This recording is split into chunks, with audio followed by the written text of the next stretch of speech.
Isso está em agora. Olha, tem alguém que tocou, parece a campanha, vai ver lá. Mas a pessoa pode não ter percebido. Bom dia a todos, né? Estamos iniciando a gravação nesse momento e hoje, sábado, né?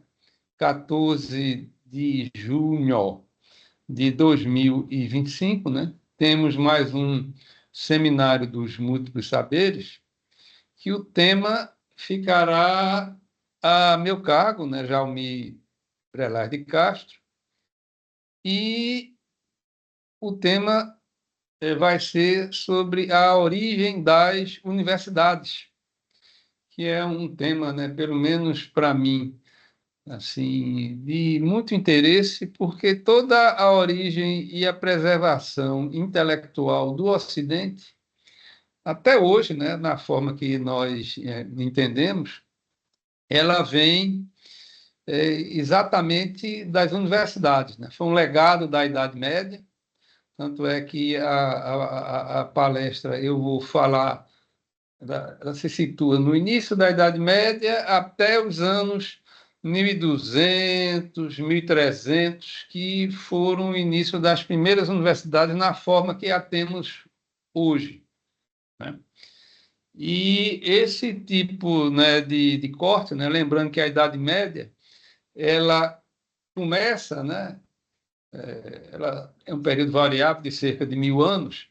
Ela Bom dia. Bom dia agora sim. Estamos gravando. Senta aqui, por favor. Então, ela começa com a queda do Império Romano, que é em torno de 470 e poucos depois de Cristo, até a queda de Constantinopla, que é em torno de 450, 453. Quer dizer, um período de aproximadamente 1000 anos, onde muita coisa importante aconteceu. Vamos falar dos legados da Idade Média, né? E principalmente a universidade, né? E o que a gente hoje, né, entende, né, como centro de saber, de formação, né, principalmente, né, do conhecimento, da área de tecnologia, de cultura, né, o avanço, né, intelectual da sociedade, tudo isso a gente entende como da universidade, né? Tudo bom, amigão? Tudo bom. Bom. E vamos começar com os slides. Eu vou pedir que vocês coloquem o microfone no mudo, né, para poder, sons involuntários, O assunto vai. e aí vamos começar com os slides. Eu queria só um sinal de alguém aí, por exemplo, Alexandre, se chegou aí o slide.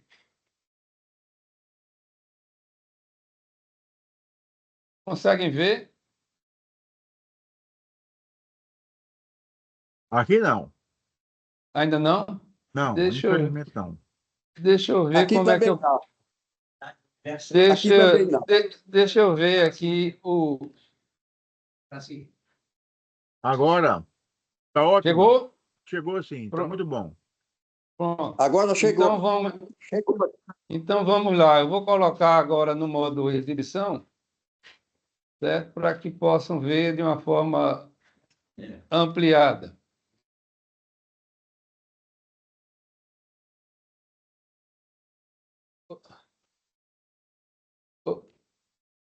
Ok? Conseguem ver de forma ampliada? Sim, né? Então, a origem das universidades. O que a gente vai fazer, o roteiro. Chegou aí o roteiro da apresentação? Não, né?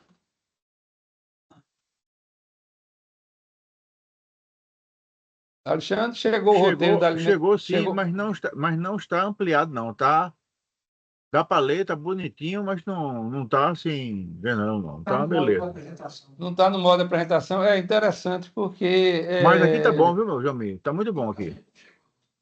E para nós, aqui não chegou. A gente também não chegou. Deixa eu tentar aqui ver como é que eu chego no modo.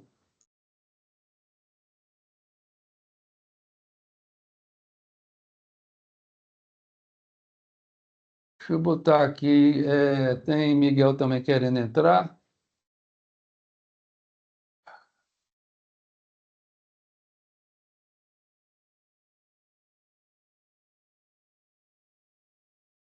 Pronto, admitindo aqui. Miguel também. Estou ativando o mudo. Bem, vocês, eu estou aqui lutando um pouco para botar o modo. É, Que isso? Vamos fazer. Eu quero, Vamos por frente. quero não, gente. Alexandre, continua. Você não está vendo mais o modo PowerPoint, né? Eu pedi para você mandar o link. Luiz. Luiz. Eu vi agora, mas não está aquele super modo, não. Tá? Você vê assim, a origem das universidades e do lado vê. Passar esse negócio, ficou para a gente aqui, ficou para ele. Isso aqui eu tenho que alterar aqui. Mas é bom aqui, viu? Pronto, e agora? Tá perfeito, perfeito. Uma beleza. Agora, né? Uma beleza, perfeito, perfeitíssimo. Perfeitíssimo, né? Então vou mandar aqui o link para Luiz Carlos, que ele está tendo alguma dificuldade de entrar.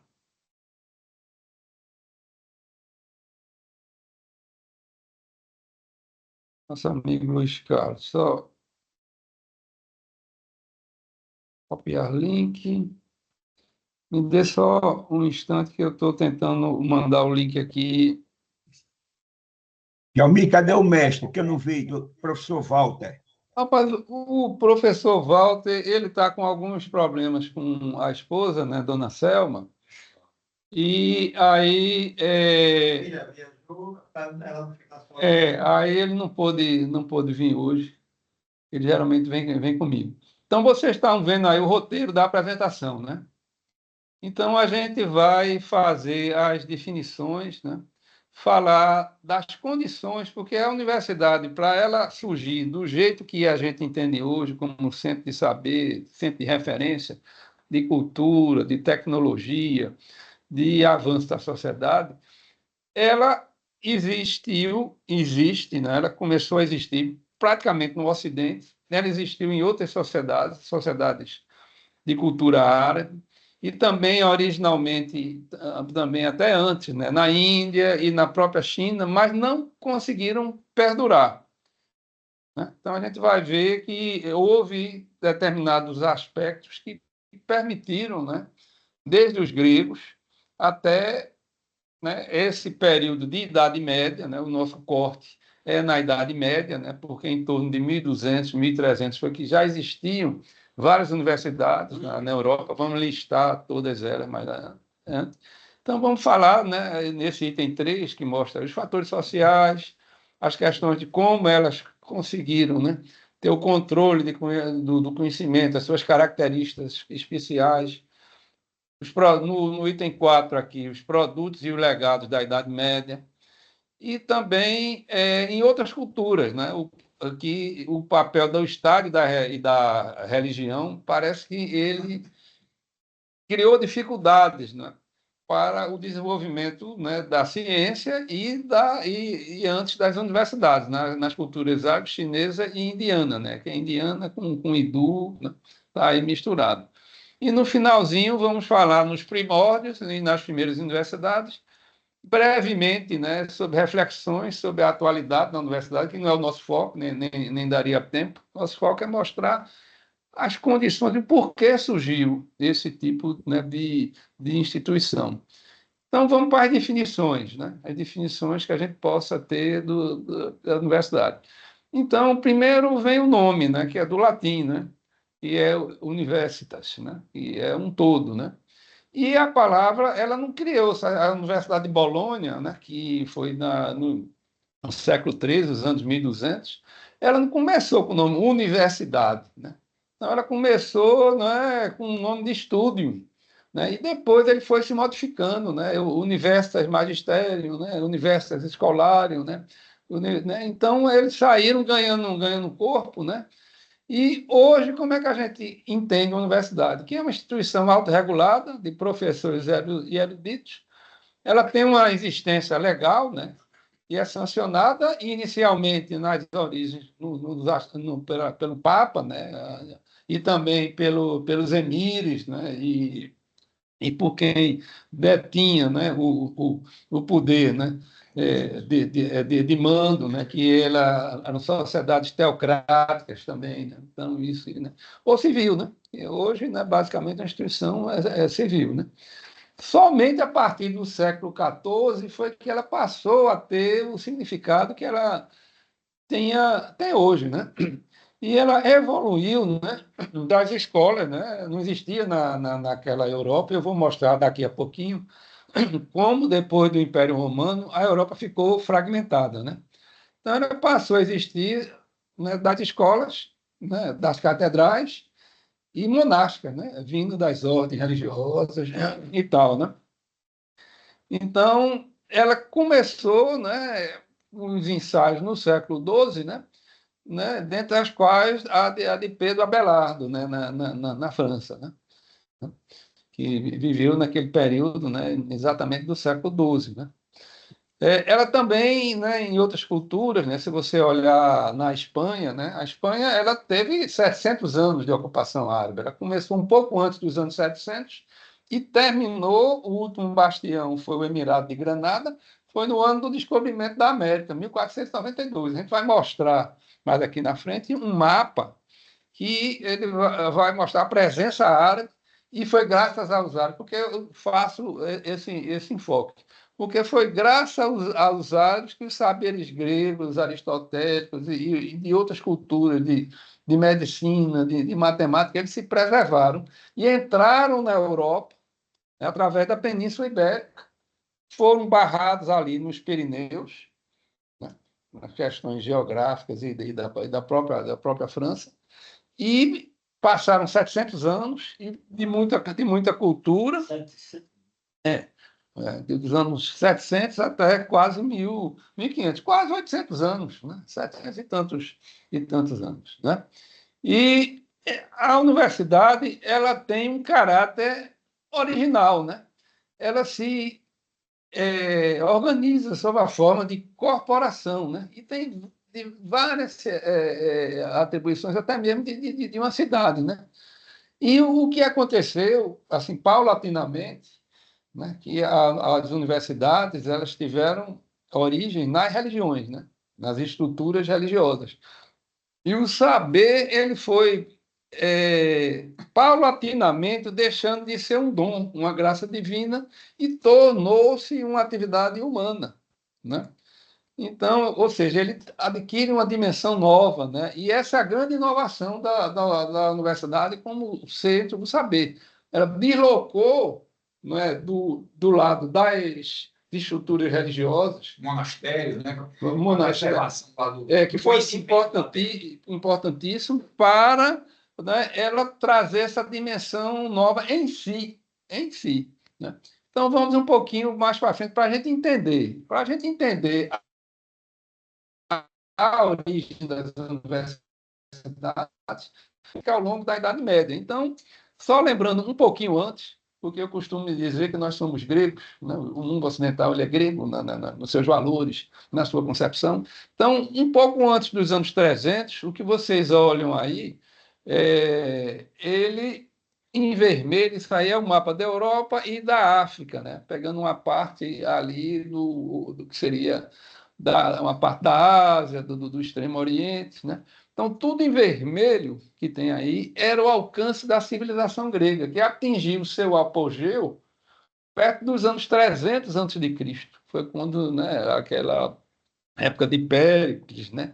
De Péricles e também um pouco antes, né, dos grandes sábios, né, que até hoje os legados dele, Platão, Aristóteles e centenas de outros. O grego tinha sido mais para trás, 300 anos. 300. Quando os gregos foram dominados pelos macedônios, ele foi por o ano 320, 330, 320, né? Que a gente vem contando, né, para baixo. 323, porque eu gosto de guardar faixas, na memória faixas, porque a gente não erra muito. Né? Se for cravar exato, né? Aí a gente pode errar. O romano já existia nessa época. Não. O Império Romano, o Império Romano ele começou a se formar, né? A partir, ele já existia, né? Roma e tudo, mas os gregos eles foram conquistados pelos romanos na faixa de 160, né, antes de Cristo. Foi quando os macedônios foram derrotados e o Roma, que estava se expandindo, ela conquistou. Então, ele passou, depois da decadência política dos gregos, né, que foi em torno de 320, digamos assim, antes de Cristo, durou mais uns 150, 160 anos, um período dos macedônios, né, que se expandiu, né, ali por toda, né, ali na Ásia, chegando ao Egito e tudo, para daí eles serem conquistados pelos romanos. E, na realidade, culturalmente, né, a gente sabe que foi um caso muito interessante, que culturalmente os macedônios foram dominados, né? Foi aquele período chamado helênico, né? Então, todos aqueles valores gregos e na arte, na escultura, e tudo isso foram trazidos às épocas das grandes bibliotecas, a de Alexandria, que não tem característica de universidade, é bom se dizer, e daí os romanos que também copiaram, né, os valores gregos, né? Aí foi que deu o problema, né? Se a gente olhar aí na geopolítica, né? Você vê esse ano 476 foi o ano da última queda, porque teve várias invasões, no final o Império Romano ele só existiu no Oriente. Se vocês olharem à esquerda, tem um corte em 378, ou seja, quase 100 anos antes da queda definitiva, onde o Império já estava em crise, passou uns 200 anos em crise para poder se esfacelar. Então, vocês vão ver que no roxo escuro, lá embaixo, esse seria o Império Bizantino. Né? Então, o Império do Oriente, o Império Romano do Oriente. Aquele roxozinho claro à esquerda, se você olhar direitinho, vai ver a bota da Itália se estendendo por um pedacinho da África, era o Império Romano, né? Do Ocidente. E acima, né, a linha amarelo, era os bárbaros. Né? Essa questão de bárbaro, né? Bárbaro é outro. Né? Então, os romanos ele tinha essa questão de chamar os outros. No que era romano era bárbaro, né? Aí vocês vão ver, já 200 anos depois, em 575, você vai ver a Europa já toda esfacelada, você vai ver ali aquela parte em laranja, amarelo claro, depende aí como está aí na tela de vocês, e o Império do Romano, né? do Oriente, né? Bizantino, preservado. Ele se preservou quase 1000 anos, né, depois. Nesse tamanho, depois foi diminuindo. Ficou basicamente Constantinopla. Né? Então, você vai ver que eram os impérios dos gotos. Então, era um caos na Europa. Não existia uma unidade geopolítica, né, política, física, né, geográfica, nada disso. Aí vamos um pouquinho mais para frente. Aí, né, um corte, né, que começa a conversão cristã a partir dos anos 600. Eu estou enfatizando isso, né? Indo para a história da Idade Média, para a gente poder entender como as universidades se formaram, porque sem isso não dá para entender. Então, vocês vão ver as roxas, a onda a partir dos anos 600. Essa roxazinha bem clara, quando você pega a Itália, a bota da Itália, que você vê, mais indo para a esquerda, a Espanha, lá a Península Ibérica, né? Então, toda essa parte aí era a conversão cristã que começou a ocorrer. Então, entre os anos 600 e os anos 1000, aí tem aquela roxa que vocês conseguem ver, aí uma roxa mais escura.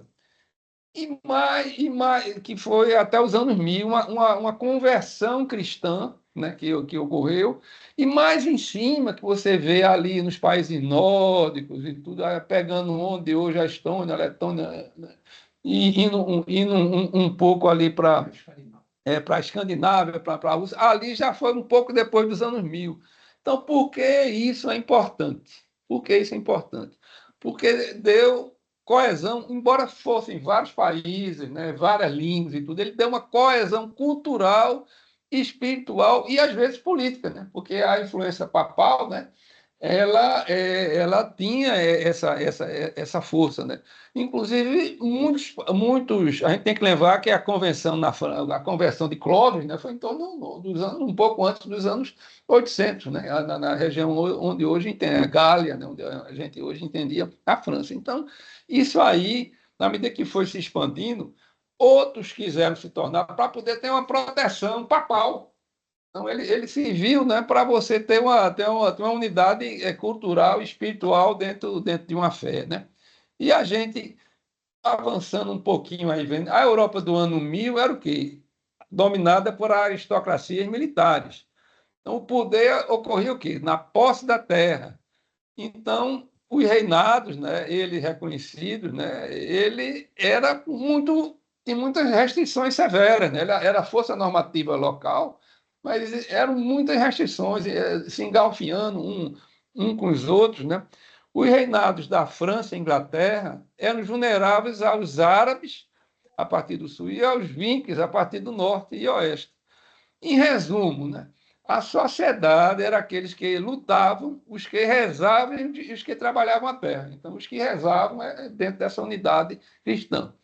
Então, se a gente avançar um pouquinho para a gente entender por que se formou a universidade, vocês vão ver aí no roxo vários pontinhos, aí, vários pontinhos. Esses pontinhos são os mosteiros beneditinos, em 1150. Embaixo você vai ver, tá certo, que o cristianismo, ali onde tem laranja, era o califado ainda, né? Era aquela parte árabe, né? Então, politicamente, né, foi se expandindo, e esses conhecimentos, através dessa rede de mosteiros, eu estou dando um exemplo aqui, beneditino, vou dar exemplo agora de outros, ele possibilitou esses conhecimentos fluírem, os monges copistas, né, de você ter toda uma valorização do conhecimento grego. O conhecimento grego ele foi muito, muito valorizado nesse aspecto. Aí a gente vai olhar um pouquinho também outras ordens monásticas, né? Aí que vocês vão ver esses pontinhos aí em vermelho, tá certo? Não é importante nesse momento você saber exatamente quais são, né, as ordens, mas é só para entender que existia uma rede de divulgação de conhecimentos, embora não fossem no mesmo país. Né, você tem o Império Romano aí, você tem a Polônia, tem a Hungria, que era o Império Românico, né? Entendi, é o Império Romano que pegava, entendido dessa forma, que pegava a parte da Alemanha e vinha até a Itália. Ele é uma faixa. Ainda sobrevivente? Exatamente. Porque já estava teoricamente, os árabes já tinham dominado tudo aí, inclusive Roma. Não. Em 1150, tá certo? A gente tem que entender o seguinte: o período mais forte da igreja, como qual e a coesão, foram uns 3 séculos, em torno dos anos 1100 até os anos 1400, mil e pouquinho, um pouco antes de 1100 até os anos 370, os anos antes de 400, foram um período de forte coalizão centrada no Papa, né, cristão. Embora vocês tivessem vários erros. Aqui, por exemplo, a Espanha não era consolidada. Você tinha os de Leão, de Castilha, de Aragão, de Navarra, tudo isso coexistindo, né? Não existia uma unidade política na Espanha. Como também Portugal, né? Era só um trechozinho, né? Aquela parte que o resto era tudo árabe. Era tudo árabe. E ficou assim até o hemisfério, né? Ele ainda reduziu um pouco, até quase 1500, né? Até a época do descobrimento da América. Então, só para você ter uma faixazinha de como era a Espanha Moura em 1250. Então, eu estou dando esse enfoque na cultura, porque foi esses cidadãos que ele, nos anos 800, só para lembrar, 800, em Bagdá, que foi uma cidade planejada, era Brasília da época, né? Ela tinha a Casa da Sabedoria, que foi bancada para trazer todos os sábios, né, em todos os campos e reunir lá. E isso aí entrou na Península Árabe, e vocês verem, né, que aí no roxozinho mais claro né? Foi a parte onde tem os Pirineus, eles chegando ali na França, que está o verdinho. Foi a expansão máxima dos árabes. Eles chegaram a passar um pouquinho dos Pirineus, mas os francos botaram eles de volta. Aí eles saíram reduzindo. Aí você vê que o roxo vai ficando mais claro, mais escuro, até ficar aqui o Emirado de Granada, que lá no finalzinho foi o último a cair, né? E aí e a cultura árabe. Tem aquele amarelo ali, o que? Aquele amarelo, aquele de baixo é o Emirado de Granada. É a última À parte. direita ali, né? É a direita, exatamente, a direita. E o outro lado já é a África. Vocês vão ver que aquela pontinha, bem quase tocando ali, é o Estreito de Gibraltar. Mas eu estou dizendo, isso aí era o caminho que levou a cultura, né, grega para a Europa. E ela passou esse tempo todo. Então, 1250, é o que foi que aconteceu nos anos 1300. Houve a expansão das fronteiras da Europa para o oeste. Muitas cidades foram fundadas, porque o que a gente tem hoje, conceito de cidade, eu vou mostrar daqui a pouco um mapazinho das cidades que passaram a ter, a população da Terra era muito pequena. Então, 10 mil habitantes era muita coisa. Então, a gente vai ver que começaram a ver a formação, muitas cidades foram fundadas, novas rotas de comércio, uma nova classe média urbana. Feudal, né? E os ricos, né? Sempre gostaram de ostentar, não é da agora, né? Isso sempre foi uma característica humana. E isso daí precisou de ter gente, né, para poder fazer a contabilidade dessas rotas de comércio, para poder os saberes, né, as leis, né, as novas técnicas, a expansão das cidades que estavam se formando, ela levou a necessidade de ter nova gente para poder atender essas demandas. Aí, continuação. Era um pequeno número de reinados que tinha na Europa, uma burocracia centralizada. A burocracia necessária para os governos também instigou a formar, porque não tinha escola, pessoal. Não é esse negócio, o menino vai para a escola quando está com 7 anos, adolescente. Não existia isso, não. Só os ricos é que podiam educar seus filhos. A população era analfabeta. E agora, nesses anos 1300, ela está acrescida de advogados, funcionários administrativos, estudantes, professores e mercadores. Então, começou-se a ter uma demanda, né, para pessoas com maior grau de conhecimento, que foram das escolas que evoluíram para universidades. Então, o que é que aconteceu? As universidades ela mantinha e regulavam um sistema de alta educação que produzia os graduados, né, reinados para atender ao governo, né, as artes governamentais, e os teólogos, né, também, que a teologia começou a avançar. Então, a conclusão que tem vários historiadores é que somente no século XIII, ou seja, a partir dos anos 1200, é que poderiam ter nascido, né, as universidades, porque as corporações de ofício, as guildas, né, elas surgiram, né, a necessidade de organização, né, o comércio se expandindo. Né? Então, essa organização precisou de funcionários habilitados. Então, se você olhar aí, aqui é só uma. Desculpa aí a qualidade Isso não foi pego na internet, foi pego em livro. Então, é só um foco nos pontinhos. Vocês vão ver as cores aí, que são. Né? Aí, o comércio se formando, os exportadores textos, os exportadores de vinho, os exportadores de comércio. E esses pontinhos pretos que vocês vão vendo ao longo da Europa, né, são as cidades em formação com mais de 10 mil habitantes. Então, começou a haver, em resumo, que eu quero mostrar, é uma explosão de cidades entendidas. Uma urbanização que não existia, porque estava tudo fragmentado. E essa urbanização demandou por gente qualificada, certo? Então, o que aconteceu aí Então, universidades e escolas, né? Vocês vão ver em verdinho lá embaixo, ainda tem os árabes lá, o Almofala, né? O califado. E amarelo ali embaixo. No verdinho, já na pontinha lá da África, lá no Estreito de Gibraltar. Então, vocês vão ver em roxo aí, vocês vão ver várias universidades que existiam já naquela época. Coimbra, em Lisboa, em Bolonha, tá certo?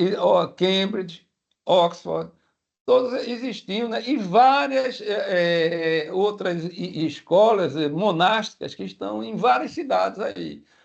Então, essa rede de saberes, só lembrando um pouquinho aqueles lá, os mosteiros, os monastérios, eles existiam como precursores, se transformaram em escolas com currículos padronizados, que a gente vai ver aí, que era o trívio e o quadrívio, para depois se transformar em saberes ainda mais especializados, que foram, né, os estudos e as universidades, né, daquele momento, né? Então, fatores sociais que levaram ao surgimento, né, da universidade. Como ela estabeleceu o controle do conhecimento e as características especiais. Então, fatores sociais, o renascimento das cidades, como a gente viu, puxa, explosão, né, de várias cidades acima de 10 mil. Né?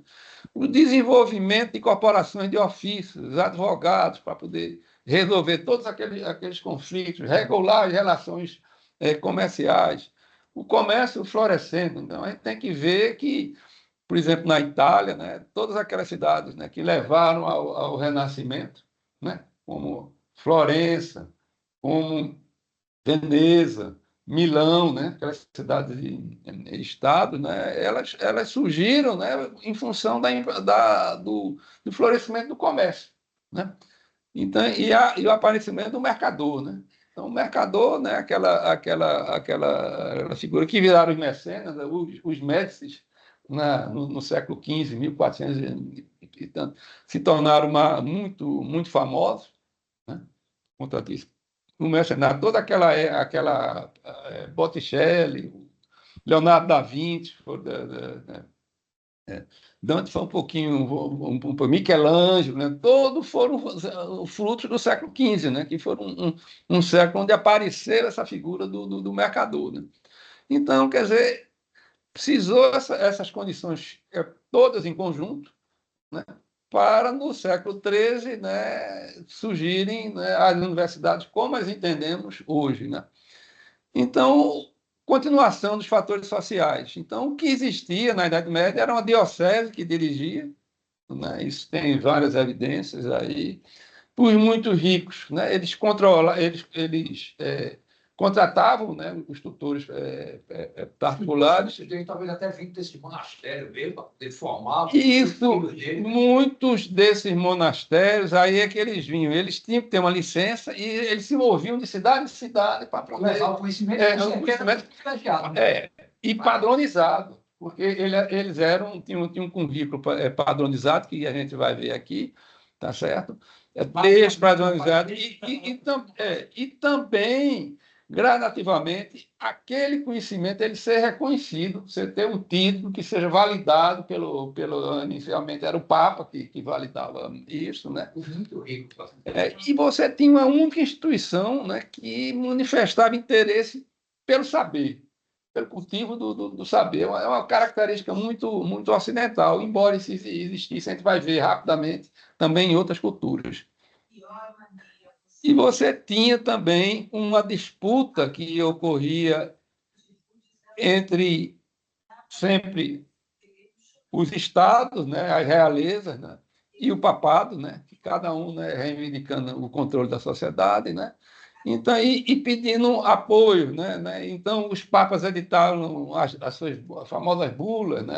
Existiam as leis dos governos, então, existia isso. E, enfim, em Bolonha, em 1858, né, teve uma bula dada pelo Papa Gregório IX, né, que ela se entende hoje, né, como o marco, né, que definiu, né, a partir do que seria uma instituição como uma universidade, né, da forma que entendemos hoje. Né? Então, também outras questões aí de ordem filosófica, né, que levaram ao desenvolvimento da universidade, que existia um movimento todo desse pensamento aristotélico, né, que foi trazido, né, mais uma vez, ressuscitado aí pelos árabes, e você existia, né, que o aristotélico, né, o Aristóteles, ele era muito ligado à experiência, né, à prática, ao mundo externo.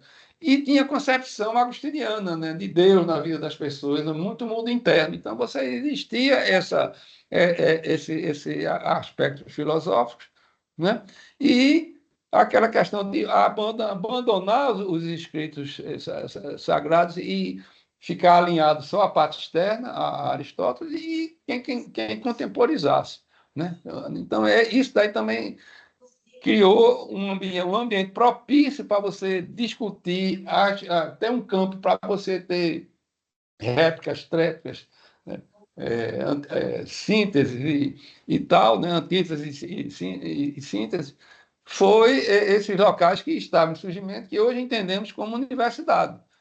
Então, ela buscava arrancar o controle da igreja, né? Então, grupos de mestres peripatéticos da partir do século XII, ou seja, aqueles que eram formados, eles saíam.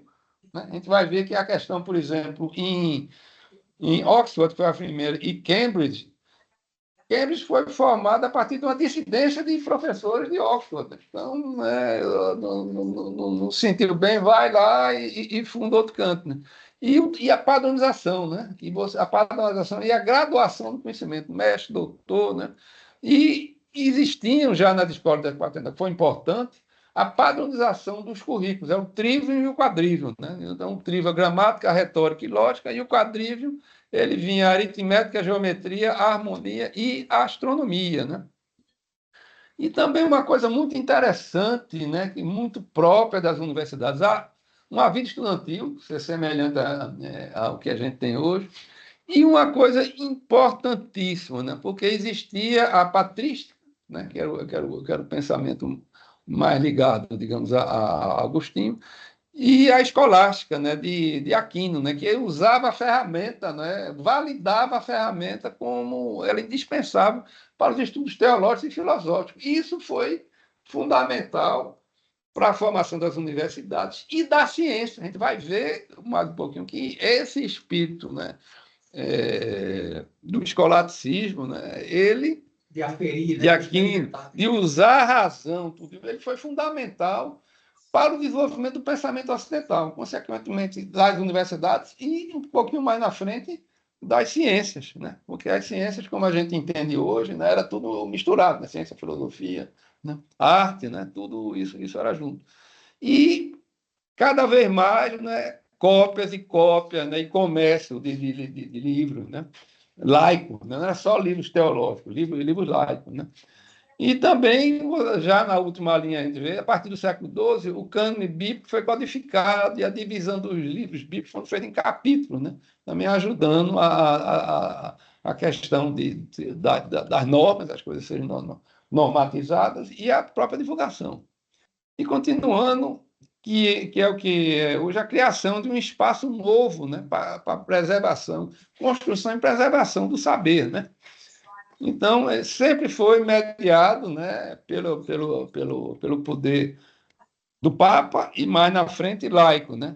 E os grandes pensadores que a gente tem hoje, né, até hoje reconhecidos, né, o Robert Bacon, né, o inglês, o Guilherme de Ockham, né, que foi um monge também, né, em inglês, a célebre princípio da parcimônia, né, que é a navalha de Ockham, né, Ockham, né, como alguns dizem, Jean de Salisbury, né, o Tomás de Aquino, né, que é o mestre principal desses tempos, e Alberto Magno, que foi o tutor, né, de Aquino. Né?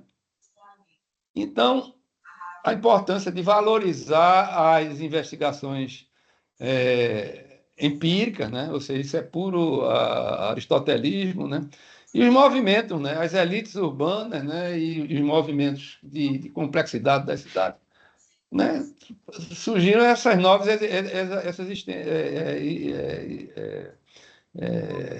exigências históricas. E está aí em negrito, eu coloquei aí assim de propósito, do pensamento escolástico, né? Ou seja, da razão como ferramenta para você descobrir as coisas. Então, isso foi fundamental.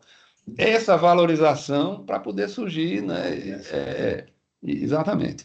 A memória na construção e formação do ser humano. Então, isso aí, né, foi se valorizando. Né?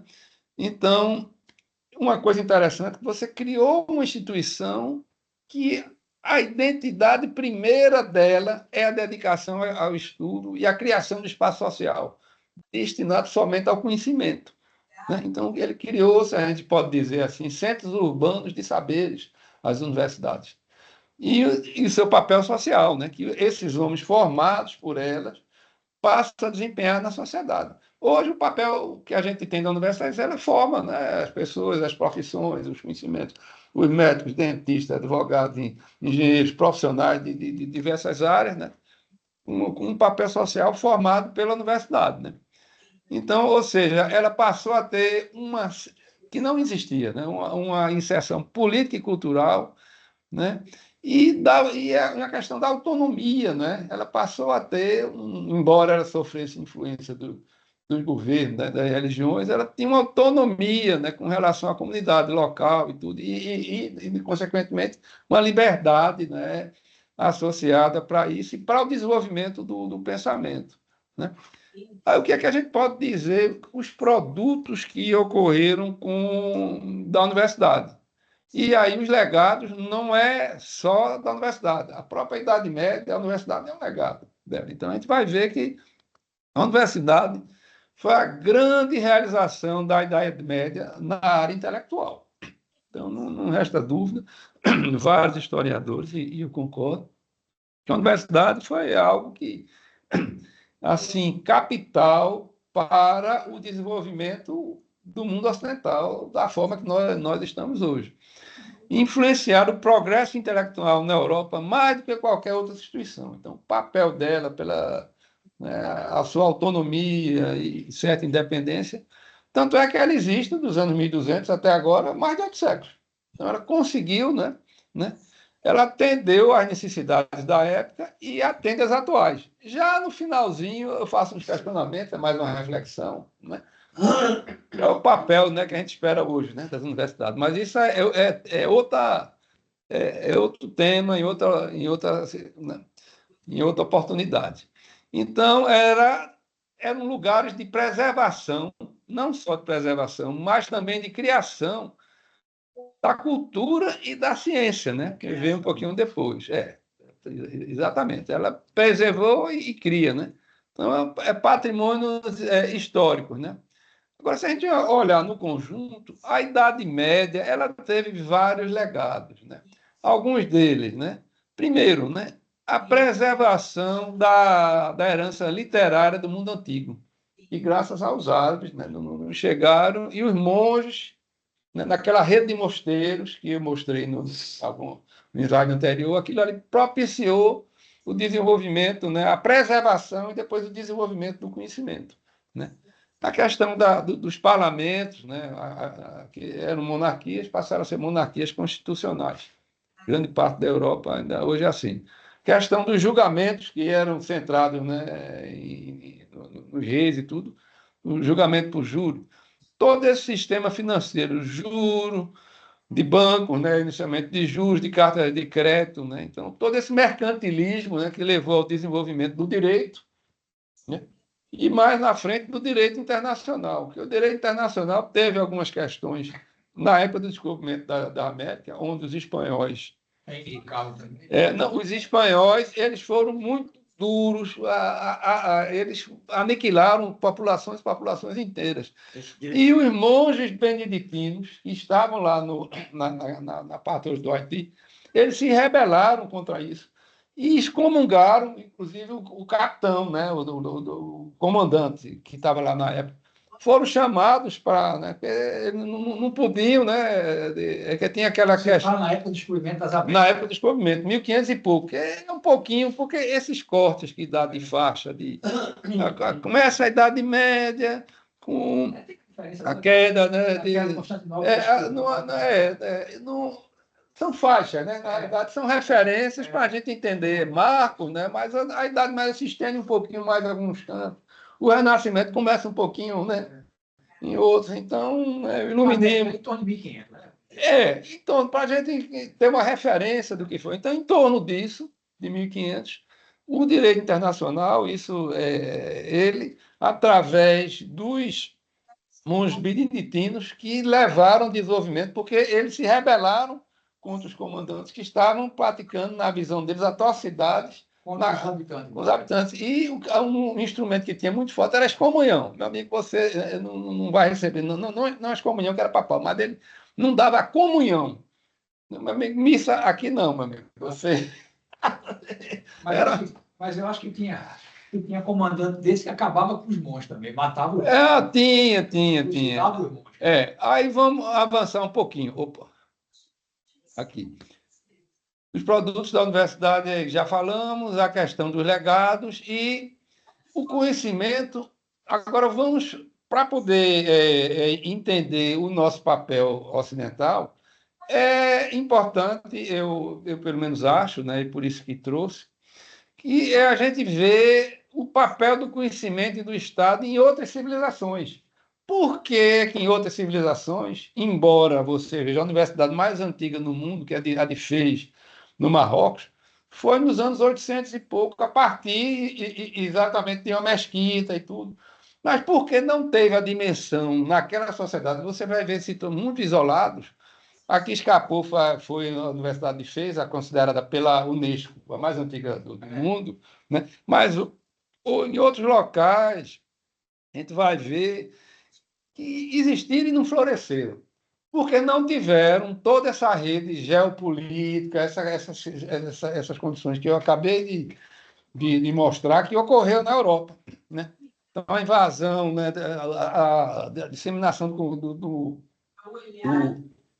conhecimento árabe, uma rede de mosteiros por trás disso, a formação de escolas, né, nas catedrais, o florescimento do comércio para poder ter uma demanda que exigisse mais conhecimento. Isso não foi assim em outras sociedades. Eu pretendo trazer em vários aspectos, isso vale também para o conhecimento científico.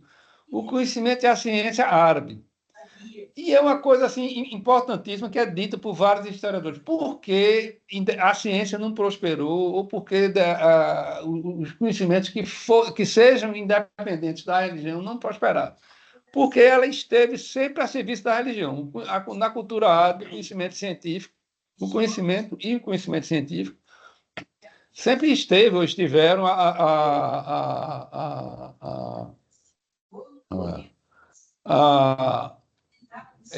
serviço da religião.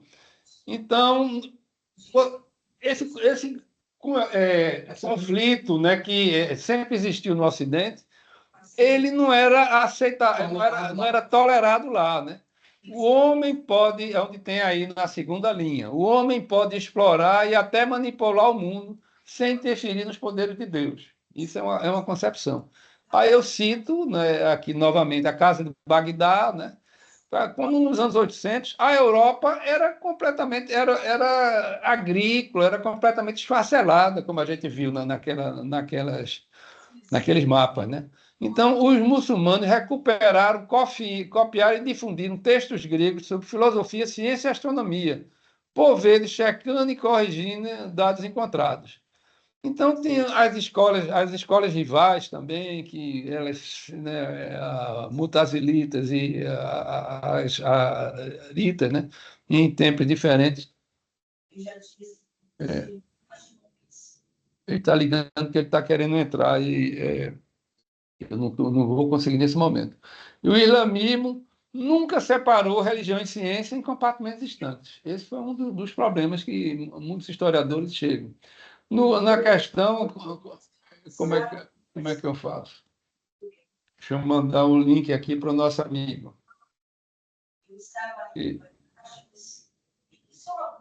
Copiar link, mandar aqui para Fernando Tavares, conseguir entrar. Então, essa questão de como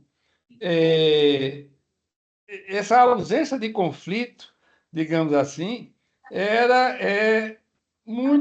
foi muito importante para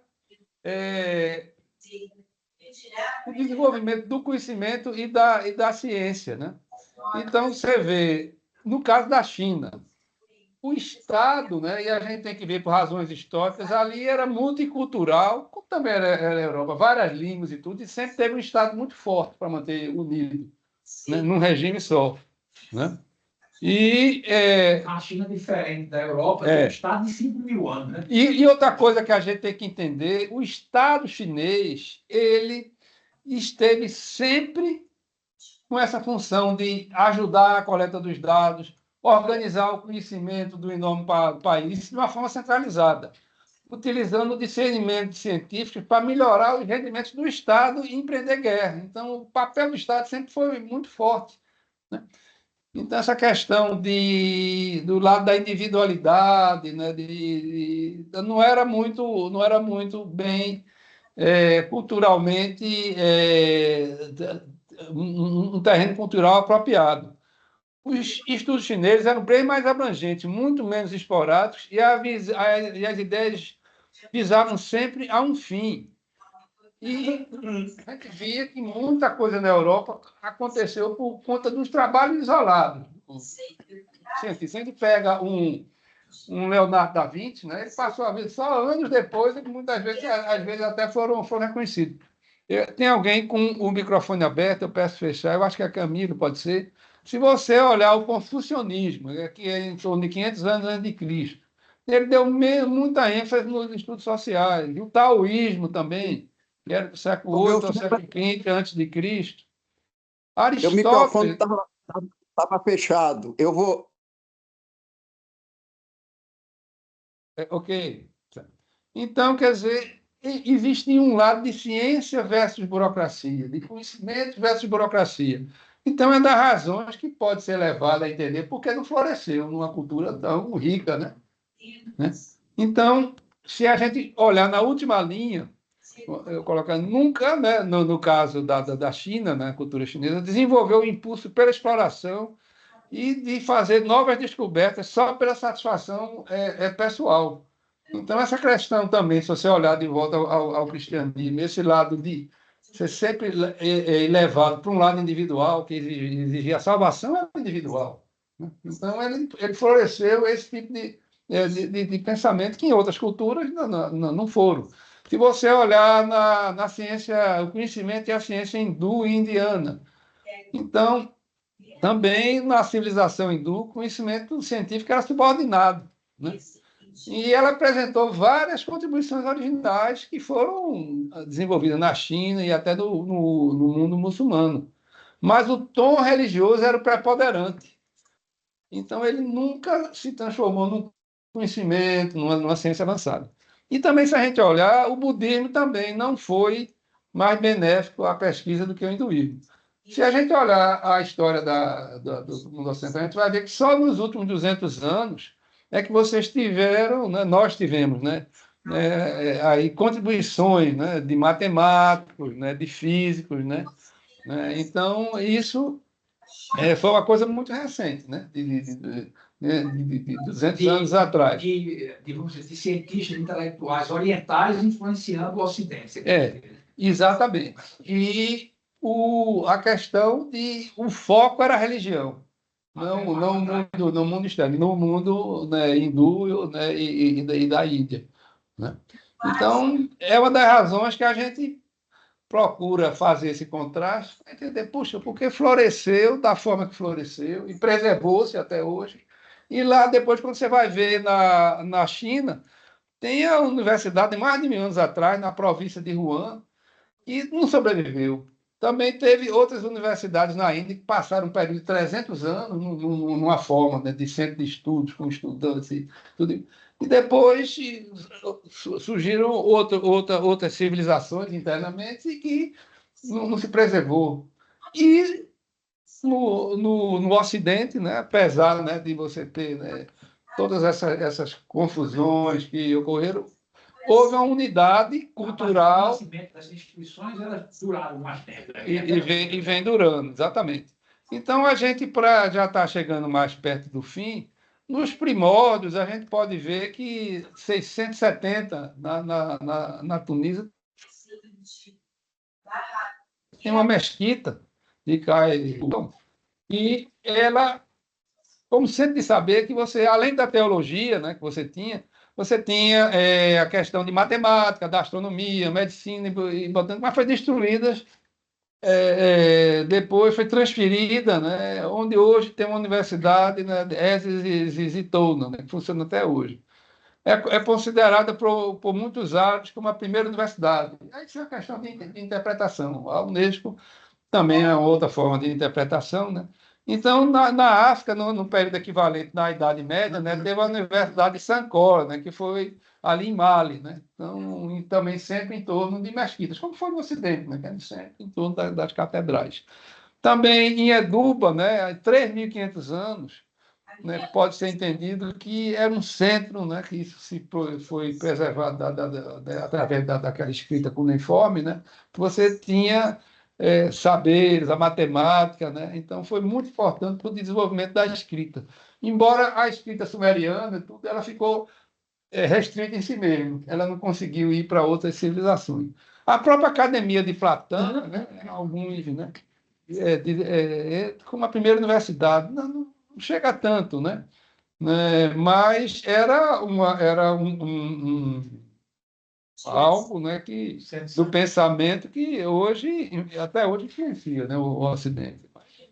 É forçar um pouquinho, né, para achar, né, que a Academia de Platão foi a primeira universidade. Também teve, como eu tinha me referido brevemente, uma universidade lá na Índia, né, em Bihar, né, que ela chegou a contar com 10.000 estudantes e 1.500 professores no século V, né? Ou seja, por volta dos anos 400 e pouco, mas também não prosperou. Ela durou cerca de uns 300 anos e depois não prosperou. E hoje e essas consultas de quem são as 10 primeiras universidades, elas variam um pouco conforme a fonte. Mas essa universidade, né, de Al-Qarawiyyin, né, que hoje está hoje não, que é em Fez, no Marrocos, né, ela foi a primeira mesquita, né, uma madraça, né, que era um local igual às escolas que existiam nas catedrais, né.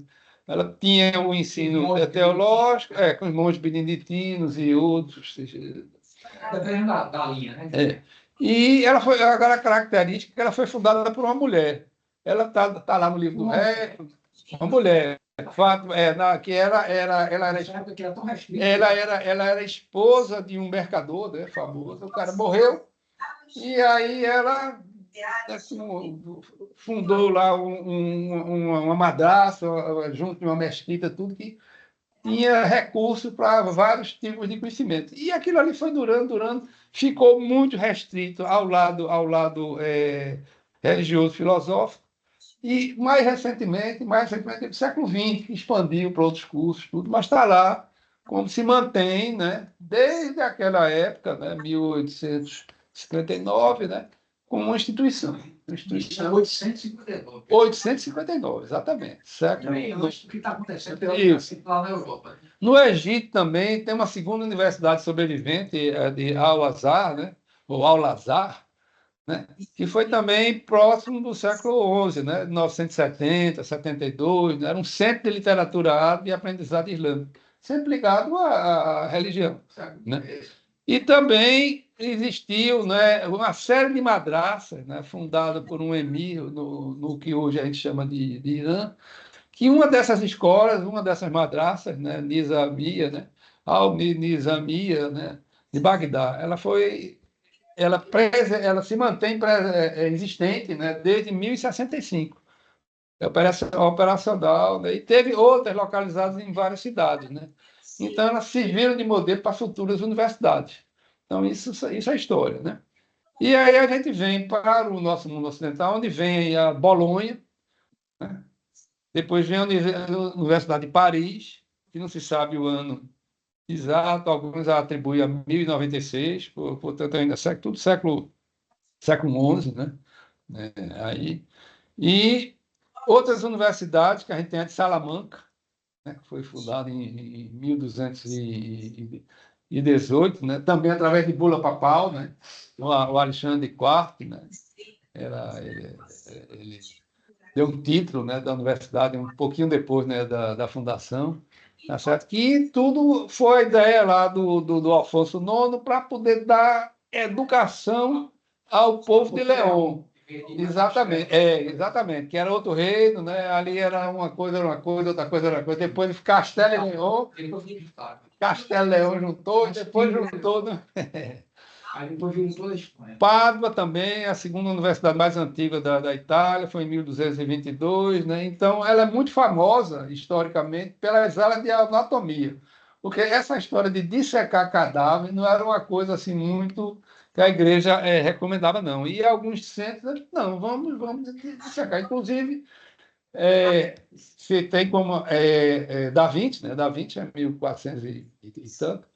Ele chegava a conseguir, né, contrabandear, né, ele fazer cadáveres, né, para poder dissecar, estudar, né, e aí muitos dos seus livros, né, foram em cima dos cadáveres. A de Oxford, que foi de 1096, a de Montpellier, né, aí na França, que foi em 1150, né? A de Cambridge, né, ela foi formada através da dissidência de Oxford, foi um pouquinho mais depois, 1209, formada por... Aqui está cortando aqui um pouco, né, mas o que diz, ela foi formada exatamente por dissidentes. Então, você vê que os anos 1000, 1100 começaram, né, a ter essas fundações. A de Salamanca, 1218, a de Pádua, né, essa aí eu já falei, né, e no Brasil, né, chegamos às 10 aqui. No Brasil, né, como nas Américas como um todo, a gente pode ser considerada a Real Academia de Artilharia, Fortificação e Desenho, né, por Dona Maria I, é a primeira escola superior de engenharia das Américas.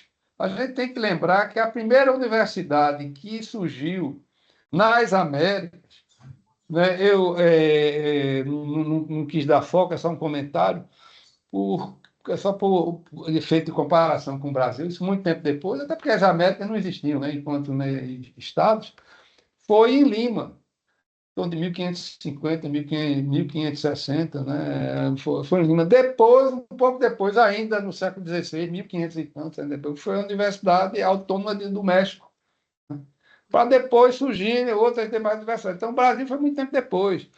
A gente tem como referência a Escola Livre Universitária de Manaus. O que a gente tinha eram as faculdades. Tem a Faculdade de Direito de Recife, que era ainda no século XIX. Faculdade de Engenharia, que foi a quarta do Brasil, 1896. Mas como instituições isoladas. Não era no conceito de universidade, um centro integrado, de saber. Então, um centro integrado, porque essa questão de campo, também, a gente vê que várias instituições têm campos separados, ela tem que ter unidade de saber. E reflexões no final, para a gente terminar, só reflexões sobre a atualidade, né, e ficar dentro do tempo da apresentação, que a gente começou um pouco mais tarde. Que não é o foco da palestra hoje, que é sobre a origem, mas a gente não poderia deixar de comentar, né, fazer algumas reflexões sobre a universidade hoje. Tem aí uma interrogação, como centro de desenvolvimento tecnológico, científico e cultural. Então, muitas críticas que podem se fazer hoje é a desconexão, a desatualização como realidade social e tecnológica, é uma pergunta.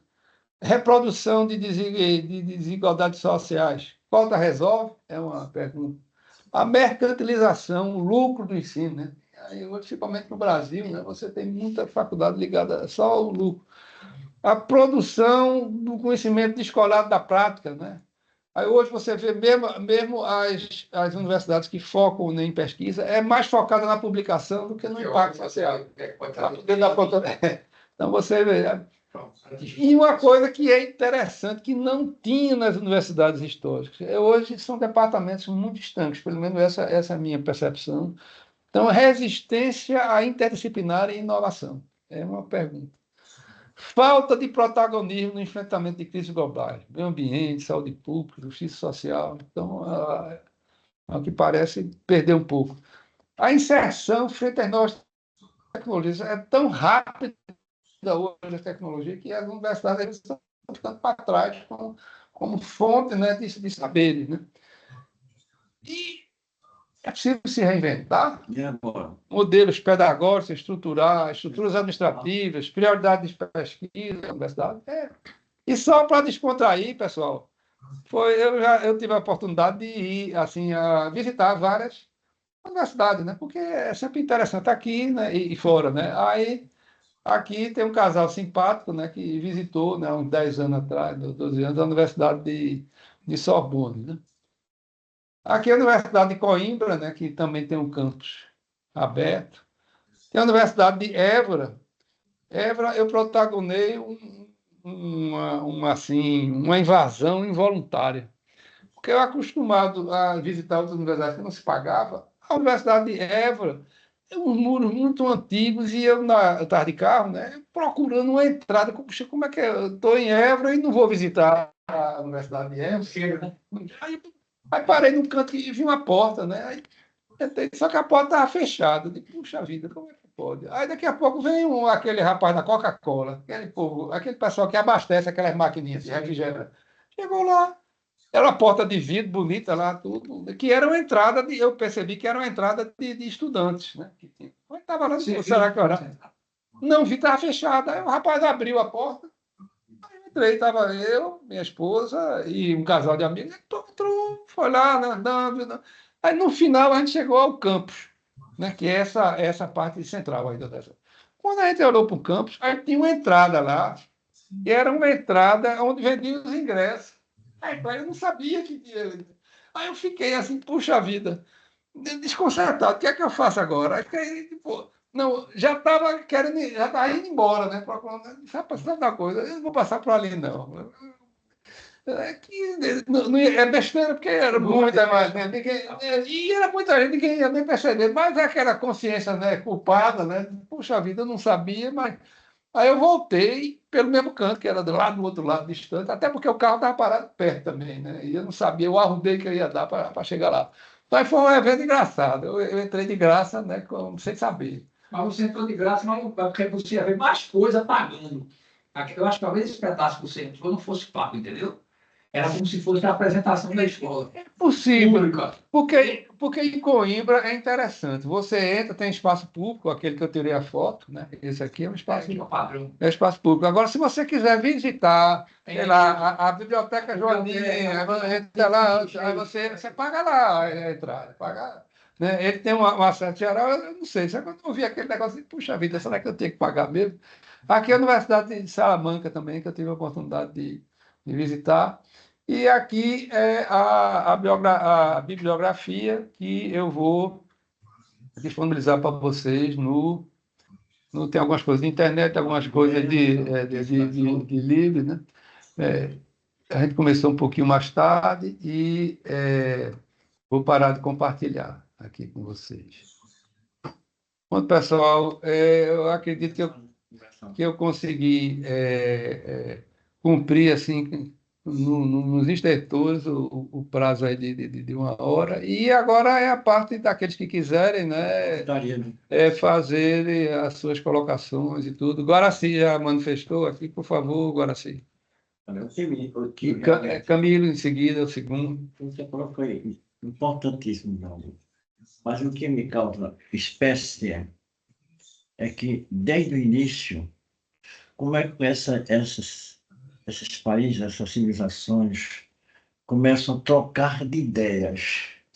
Que você veja, cientificamente falando, todos nós possuímos 6 tipos de inteligência atualmente, porque tudo é mutante na vida. Eu me lembro que eu morava em Candeias, e tinha marinheiro que usava a rede na boca, perdeu os dentes, eu tratava dele, fazer caridade. Discutindo com ele, mas entendendo que como é que esse danado não estudou porra nenhuma na vida, e mais inteligente do que eu? Naquela época eu não entendia isso, dos 6 tipos de inteligência. Aí comprei um terreninho, ele vem de um terreno, estava para fora. Fiz uma casinha pequena com ele, e assinou Arrogo. Nem assinar o nome sabia, Arrogo. Chorou de alegria. Então, veja, existem países, 6 países, que dão educação de primeira, gratuita, e com um corpo docente, tem uma ideia, mas bem pago para disseminar em todas as universidades as suas ideias. E saúde de primeira, tem 6 países que eu saiba até hoje, de primeira qualidade também. O Brasil nem se fala, nós temos mais de 8 milhões de pessoas empregadas. Entendeu? Então, essa primazia, esse cuidado, e daqui tanto, tudo isso que a gente começou aqui, a Terceira Guerra está prestes a surgir. Está uma coisa porque tanta inteligência, Tentando saber, né? para destruir uma outra paz. Isso uma coisa assim, é de onda que não se pode explicar. Essa ganância exagerada. Agora mesmo saiu na televisão uma terra cheia de vegetação invadida. Eu mesmo que construí minha vida, 30 e poucos terrenos em Candeias, tudo invadido. Se eu for brigar, a mão me matar. Prefeitura aceita. Olha, é um país assim, enfermo. Bem, e como nós temos inteligências versáteis, tudo é reinventado. Não existe nada estático. Eu mesmo, antes de ser dentista, e rapaz, né? Eu já construía coisas e fazer descobertas, entendeu? O corpo fala, e depois surge o nome do livro, o corpo fala. Eu conheço as pessoas pelo olhar, pelo aperto de mão, pelo andar, entende? Então, são inteligências que você já tem geneticamente, né? E que depois fizemos como separar. Ele trabalhava no Trufo, Santista, separaram 60 pessoas para fazer um curso de engenharia de produção em São Paulo. Só 20 passaram. Ainda chamava a gente de baiano. Rapaz, eu não sou baiano, porque todo baiano trabalha em olaria, mas nós somos diferentes. Resultado, dos 20, eu e Artayan de Albuquerque Melo fomos os primeiros colocados. E devia que Emílio Scheidegger, judeu argentino, foi lá nos parabenizar. E começamos a fazer melhorias burocráticas e industriais. Só no setor jurídico eu fiz um formulário e reduzi 7. Porque, quando são 7 perguntas que você explorando, você descobre, entende? E era para estar rico hoje, porque demos muito dinheiro ao Grupo Santista. Bastava na vida de quando chegava em Achaté Partner e dizia assim: você tem tantas toneladas, que tirar em tantos dias, assim, passado um dia, você perde tanto. Eu falei com o setor jurídico, a Estiva que tomava conta do ele disse: você ainda não havia concluído, entra pela metade. E demos ideias frutíferas na angulagem matemática dos sugadores. Aprimoramento, né? É o aprimoramento, né, do processo, né? Então, veja bem, então tudo isso é constante, é que se diz. Poxa, contínuo essa reinvenção. E por que? Essa é a grande pergunta. Porque se todos. Por que essa Terceira Guerra Mundial? Por que essa ganância, essa avareza, essa destruição, entendeu? Para que estudou tanto, para ter tanta universidade? Essa é uma questão muito profunda, né? É só isso que você quer que eu responda? Mas o que a gente pode refletir com essa sua colaboração é que realmente a gente, desde o século XII, conseguiu preservar um local de saberes, mas o saber muito focado no intelectual. Talvez o nosso problema hoje de uma terceira guerra, já tivemos uma grande guerra, né, que foi a Segunda Grande Guerra. Na Primeira Grande Guerra o pessoal fala de Grande Guerra, mas a Grande Guerra mesmo foi a Segunda, né, que envolveu vários continentes. Mas essa está presta, não. Aí talvez é uma questão muito difícil de responder. Talvez o nosso foco, né, tenha sido muito conhecimento, muita tecnologia, e os aspectos assim morais, né, que no final das contas são as grandes essências das religiões, Aí, Ou a ele tem inteligência emocional. Né? ou a inteligência emocional, Sem né? a visão religiosa. Sem uma visão. Então, a gente focou, né, talvez, nesse Você aspecto, falou uma né, coisa muito o lado muito intelectual, sabe? importantíssima que você tocou. E Ponto Caixa- da reconstrução, esse início que você falou. E maravilhoso. é, Agora, para depois tudo destruir.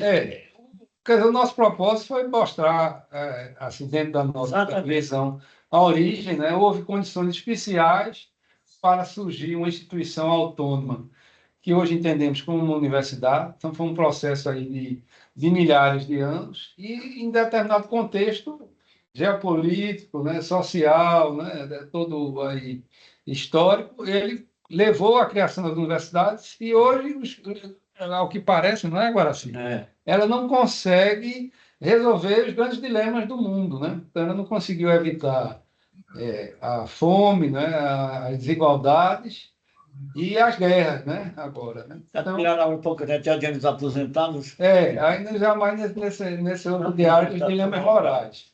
Mas eu tenho um Camilo aí que ele levantou aí um segundo questionamento e depois Alexandre. Por favor, Camilo. Camilo? Tá Pode ouvindo? colocar. Bem. Ô, Jamil, em primeiro lugar, eu quero parabenizá-lo. Muito bem, você foi muito bem. Eu não sabia que você era Não, tão bom em história, viu? Eu não sabia que você era tão bom em história Rapaz, assim. você ia até bem, né? Pô, dentro do meu ego, eu não sabia que você era tão bom, e capaz que o cabo era muito ruim, né? De repente, me surpreendeu. Aí, de repente, né, disse alguma coisa que fazia sentido. Brincadeira, mas continue. Até falou ali, né? Gibraltar, né? Também, né? Aí, e a primeira universidade foi a do Marrocos, né? Reconhecida pelo menos. Há outros que reivindicam, mas a Unesco, né? O livro do recorde, né? O livro do Records, né? Que virou outra brincadeira aí, né? Mas o livro do Records, Guinness Book, né? Aí está também que né? Mas quem sou eu, né? Para mim, não é. Eu já olhei isso um pouco também, sabe? E aí você falou também que e fica tão pertinho da Espanha, né? O Marrocos, né? Aí, como se diz, o Estreito de Gibraltar, né? Você consegue ver, do Estreito de Gibraltar, o outro lado lá, o Marrocos. E quem invadiu aí foi o Gibraltar, né? O general Moro, né? Aí deu o nome de Gibraltar, não é isso? Parece que é. Gebel Altaric, general Moro, que invadiu, né, a Espanha. Começou por ali. Gibraltar. Mas também, nós também temos a nossa também, né? Nós tivemos também as primeiras faculdades aqui no Brasil, em Salvador e Olinda, né? Faculdade, né? Mas não era universidade, no sentido que entendemos. Faculdade. Porque centro... universidade é um estabelecimento de ensino que abriga várias faculdades, né? Aí está o nome de universidades. Não é isso? Isso, exatamente. Então, nós fomos invadidos pelos mouros, né? Também, né? Em Portugal, Espanha. Perfeitamente. Também, né?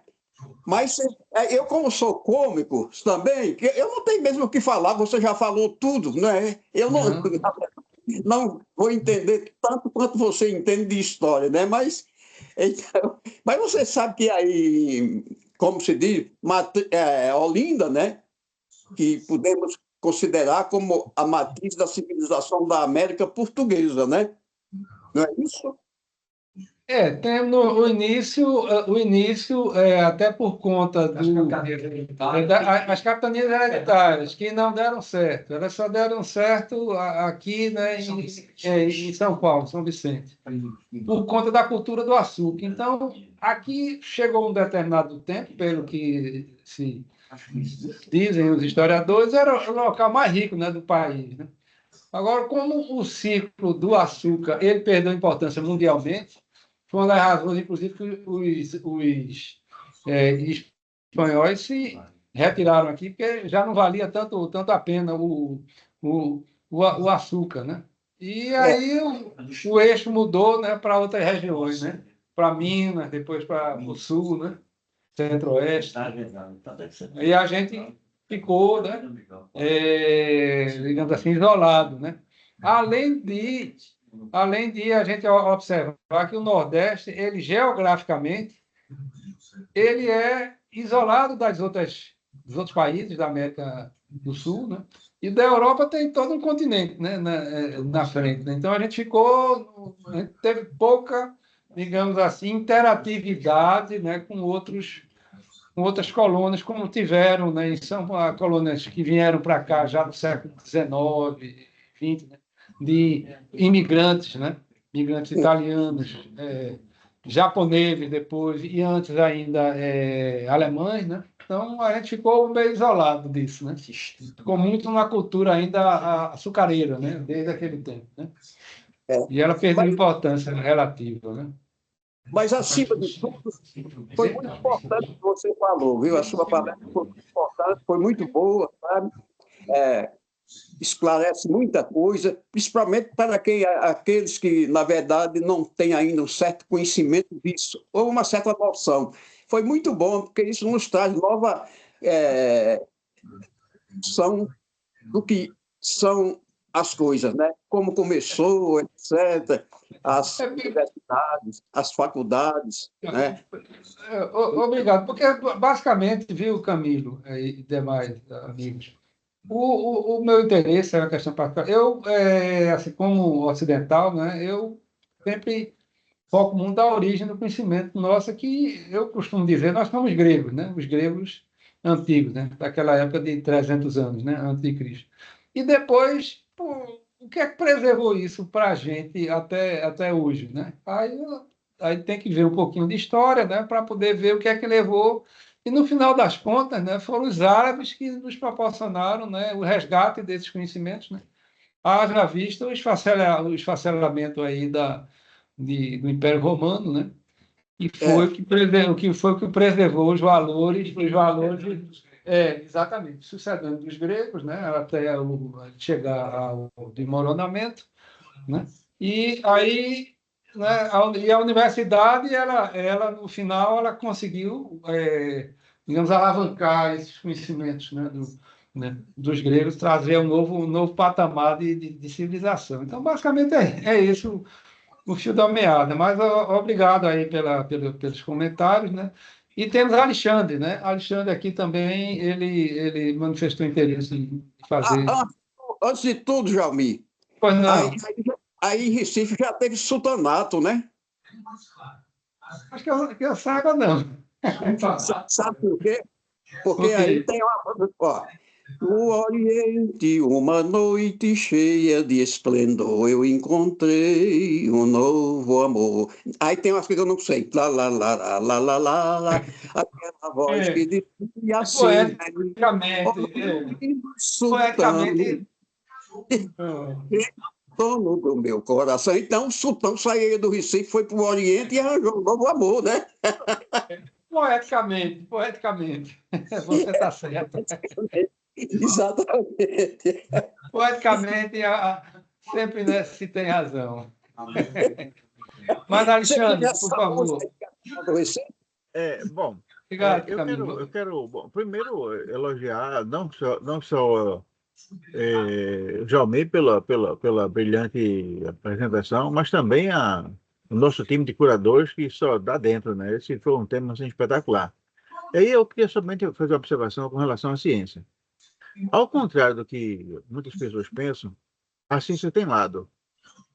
E não é apenas lado religioso. A ciência está sempre a serviço de alguma opção política, de alguma opção financeira, econômica. E isso talvez seja a razão de, mesmo com tanto avanço científico e tecnológico, a humanidade padecer de mazelas como fome, como guerra, como eu não acredito, por exemplo, que um cientista ele produza ciência imaginando que ele o seu conhecimento vai ser usado para causar dor e sofrimento.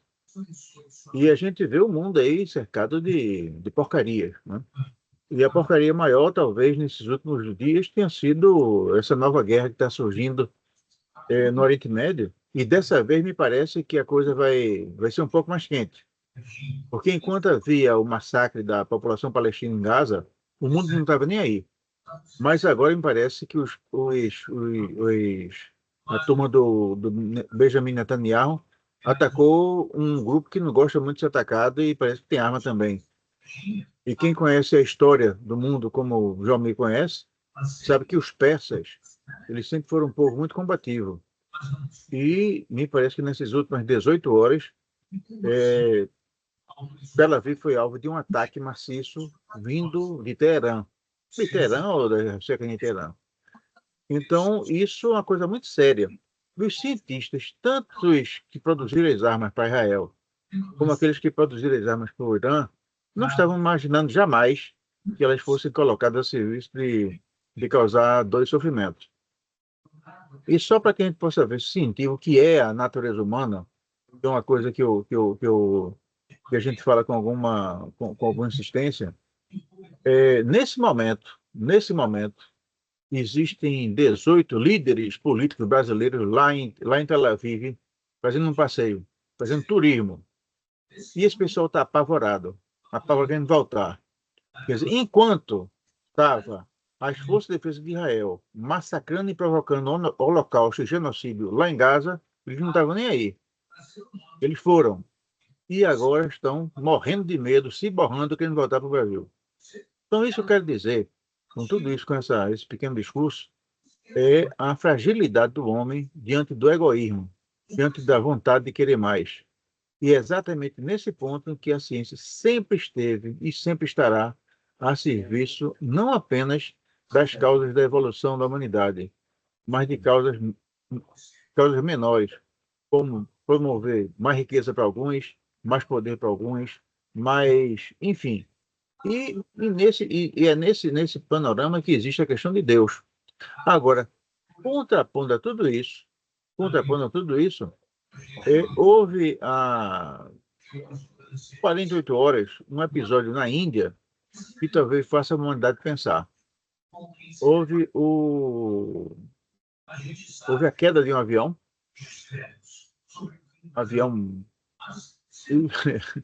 Quem já levou uma queda de bicicleta sabe o que é cair um avião. E um cara saiu caminhando dos escombros, incólume. Então, provavelmente, esse cavaleiro que conseguiu sobreviver a um desastre de avião, uma queda de um avião, que morreram 300 pessoas, talvez ele desperte o estudo de alguns. E aí, onde existe um traço muito grande entre ciência e religião. Eu, pessoalmente, não sou religioso, mas acredito que a situação daquela pessoa específica vai despertar a atenção de muita gente, porque é um caso que merece estudo. Obrigado. Rapaz, obrigado. Eu é que digo, Alexandre, pelos seus comentários, suas reflexões, né? Como sempre, assim, muito oportunas e abrangentes, né? Essa questão de ciência, né, tecnologia que tem lado, né? A gente deve lembrar o seguinte, é uma coisa, o aspecto da utilidade, né? Ciência, tecnologia, tem um lado da utilidade. E a utilidade, ela não é um critério de cientificidade. Ela não é isso, como também o prestígio, né, do cientista, né, a titulação, nada disso é um critério científico, né, de cientificidade.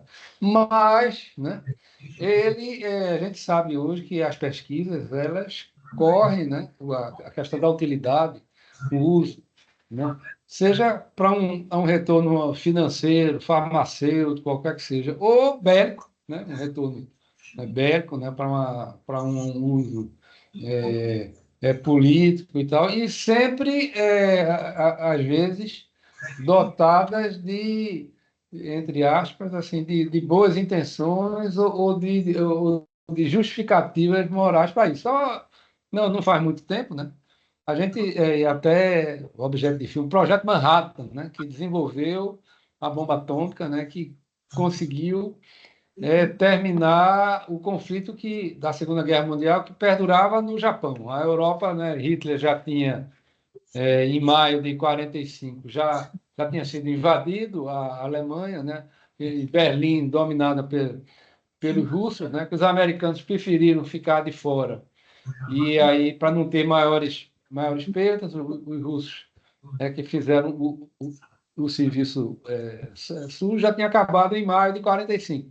E continuou, né, já junho, julho, agosto, a guerra, né, os americanos invadindo aquelas ilhas, né, todas, e tendo, né, uma dificuldade imensa, né, e a perspectiva de chegar até o Japão, a Tóquio, né, e muitas perdas, né? Então, eles desenvolveram, em paralelo, o Projeto Manhattan, que virou filme, né? O Oppenheimer sendo um grande líder, né? daquele momento, né? Tendo até experiência mística, né? com a questão aí dos testes.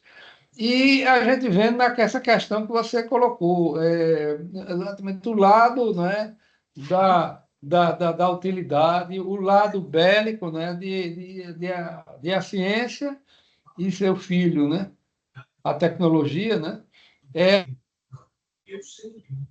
ela é um produto que acaba matando muita gente, né?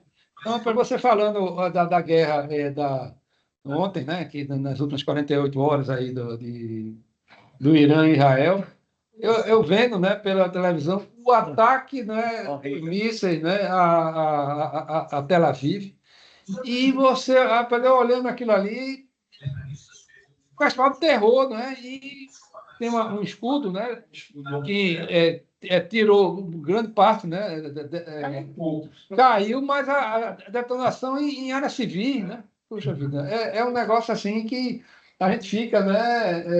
Como também do outro lado. Acontece do lado árabe. O lado árabe. Então, é uma situação que a gente. Olha, a gente, no século XX, a gente conviveu com, assim, genocídios em larga escala. Tem o mais famoso, né, que se fala, né, dos judeus, né, dos 6 milhões de judeus, mas o russo, a era de Stalin também foram milhões, mais até. E a gente só soube porque o sucessor de Stalin morreu em 52, 53. Aí, nesses regimes muito fechados, a sucessão só desenvolve depois, 1 ano, 2 anos, 3 anos depois, quando outro grupo se consolida. Quando Nikita Khrushchev, ele assumiu finalmente o poder, uns 2 a 3 anos depois, aí ele começou a divulgar os podres de Stalin, né? Já também para desconstruir e se consolidar, né? Também a mesma questão, né, daquele período de fome, de mal, né, que milhões de pessoas morreram. Então, a evolução Então, assim, eu estou citando esses fatos, independente aí de qualquer que seja a ideologia, para ver que a gente tem uma população grande, né, de bilhões de pessoas, e nos últimos, digamos, 100 anos, muita coisa de ruim aconteceu com milhões de pessoas morrendo, e a gente continua com os mesmos problemas, né? E agora mais bélico, né? Mais grave. Tem bomba atômica e outras coisas. Mais grave. E a gente não sabe como resolver isso, pelo menos no curto prazo, e para o cidadão comum, né, feito a gente, né, só resta, né, que as coisas se encaminhem da forma menos ruim possível, porque ruim já está, né? Menos ruim, que morra menos gente, que se recuperem assim mais rápido. E o conhecimento, né, realmente teve um fator preponderante disso, que aumentou a escala, né? Aumentou a escala da destruição. Quando a gente falava romanticamente, não, os índios, a sociedade que preservava, não, é porque ele não tinha tecnologia para destruir. Era né, para poluir, para queimar e tudo, era muito limitado, né? Mas se tivesse, não duvido não que é da natureza humana, né? Não é nem condenando o índio, nada, é condenando a natureza humana como em si, né? Que a gente vê que papai independe de cultura, né? É na China, é no Oriente, é na Europa. Meu amigo, parece que o ser humano é muito é muito bélico, né, na sua essência. Infelizmente, né, eu não sei se os místicos, né, que falam ainda uma nova era de Aquário, né, se isso vai realmente ocorrer, né, mas é uma esperança que a gente passe por um estágio civilizatório maior e que as universidades possam até contribuir também. Mas Castelar quer realmente. Pessoal, bom dia aí, né? Mais uma vez aqui a todos. É uma satisfação muito grande estar aqui nesse grupo tão seleto, né, de pessoas assim com bastante nível de conhecimento e capacidade de discussão.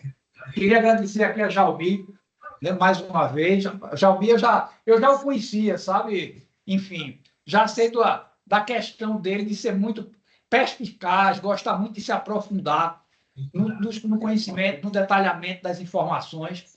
E isso ajuda bastante, esse material que você trouxe, importante até que seja disponibilizado. Com certeza foi fruto de pesquisa sua, aí eu tenho certeza que deve ter investido um bom tempo nessa construção, e a gente agradece muito por isso. E eu acho isso no fundo, sabe? A universidade traz conhecimento, e o conhecimento, em princípio, é construído, é trazido em benefício da humanidade. O objetivo é o benefício da humanidade. Agora, claro que você tem estágios de maturidade diferentes em todas as épocas das pessoas. Vocês acham, quer dizer, que lá atrás, quando a gente não tinha bomba atômica, e quando não tinha nada disso, tecnologia, você não tinha também guerras colossais para aquela época, como a gente viu a guerra que acontecia na Grécia, em Roma. Então, eram dizimadoras, parecia assim que a humanidade ia terminar também naquelas guerras. Com certeza. Quando você teve aquela destruição lá pelos árabes, não é? pela questão lá dos, vamos chamar assim, dos bárbaros, entre aspas, porque se chamava de bárbaro, na verdade, quem tinha uma cultura diferente da ocidental, que estava, de alguma forma, chegando naquele ambiente. Mas a gente viu que, ao mesmo tempo que isso, você tinha uma gama de conhecimento sendo construída no Oriente. E eu acho que a gente também tem que ter essa capacidade de enxergar o Oriente, sabe? De ver que o Oriente, quem teve a possibilidade, acho que muitos de vocês já fizeram isso, com certeza, mas quem não fez, eu aconselho a fazer, ainda em vida, que é aprofundar o conhecimento do Oriente, sabe? É chegar, por exemplo, visitar um lugar como a China, visitar o Japão. Eu tive a oportunidade de chegar nesse país e é impressionante. Você vê o amadurecimento cultural e de conhecimento em alguns deles, o respeito que se tem. Eu digo sempre que o Japão, para mim, né, com toda aquela... Você fala assim, o Japão da Segunda Guerra, que tinha um império expansionista, tudo isso é verdade. Mas, assim, o Japão hoje é um país tão amadurecido e é fruto de uma cultura que tem 5.000 anos. Tá? Então, você chega lá nesse lugar e você percebe o respeito que as pessoas têm uma pelas outras, a acessibilidade nas ruas, sabe? É impressionante. Você entra num coletivo, eu fui lá há mais de 10 anos atrás, e assim, as pessoas se retiram para que, naturalmente, a pessoa mais idosa sente, as pessoas sorriem naturalmente, sabe? Existe um comprometimento com esses valores do humanismo, da civilização, eu digo assim, da civilização. E acho que o conhecimento tem essa finalidade de construir a civilização. E pode ser usado tanto numa direção quanto na outra.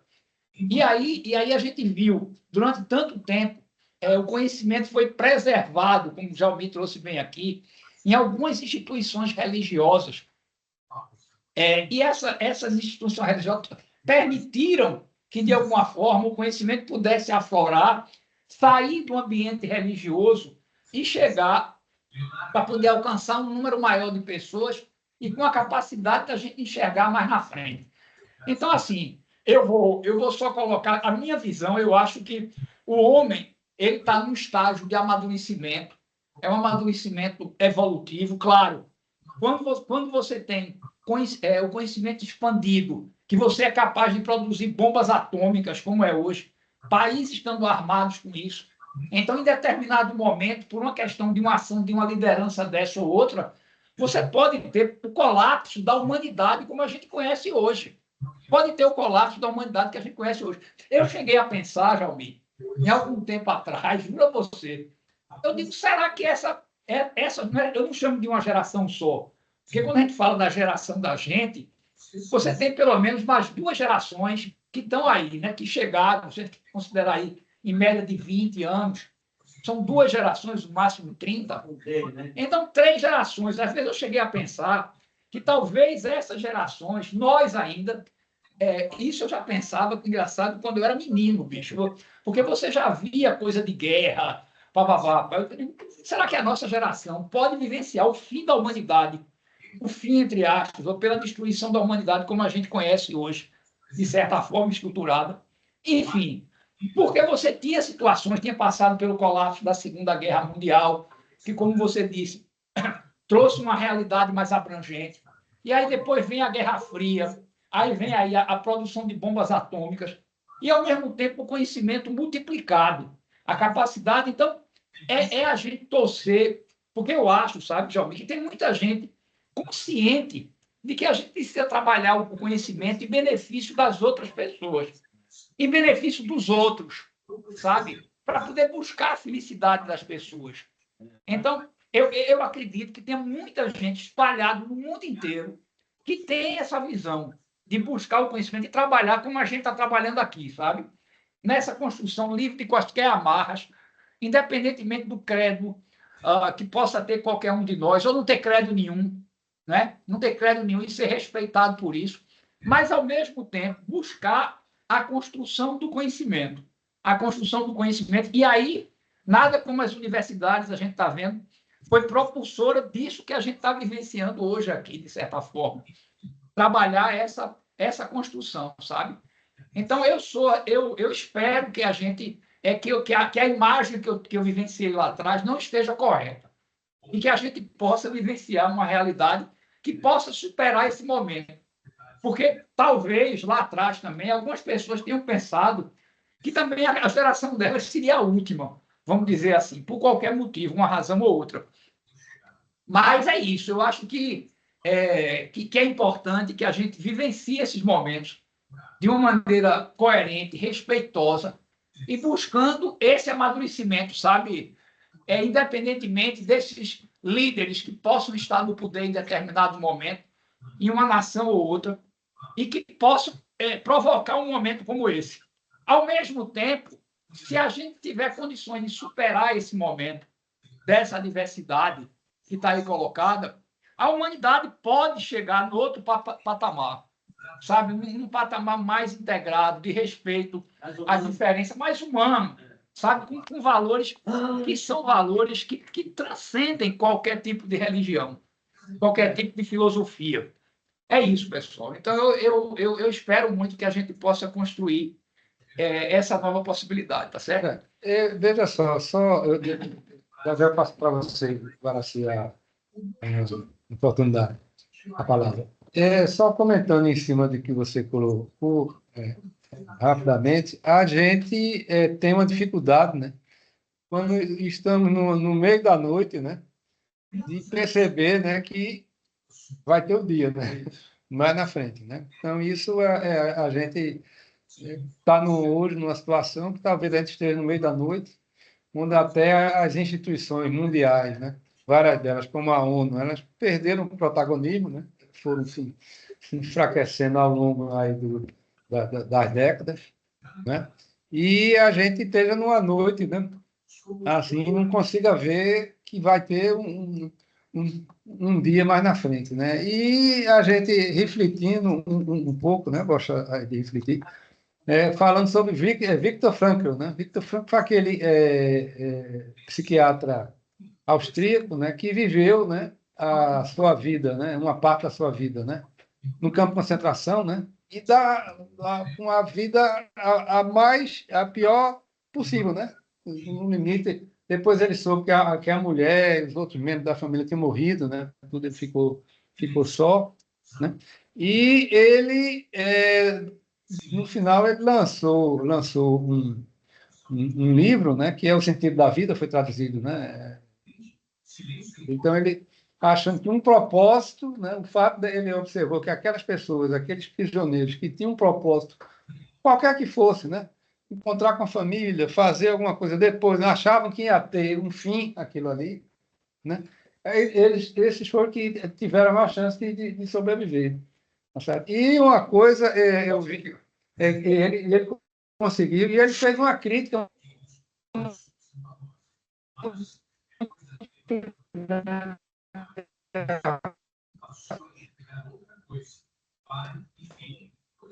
a Freud, e, por sinal, também diz que o lado da besta humana se manifesta, né? E aí o Viktor Frankl disse, olha, ainda bem que Freud não passou o que eu passei. Né? O Frankl dizendo, né? Porque eu convivi no centro de concentração, né? E vi que é também nesse momento, né, que os santos, né, que os pobres, né, se distinguem dos santos. Quer dizer, aqueles grandes ideais humanos, né, eles também aparecem nesse momento. Aí isso não deixa de ser uma palavra de, assim, né, de a gente querendo arrumar uma esperança para os mundos que a gente está vendo hoje, né?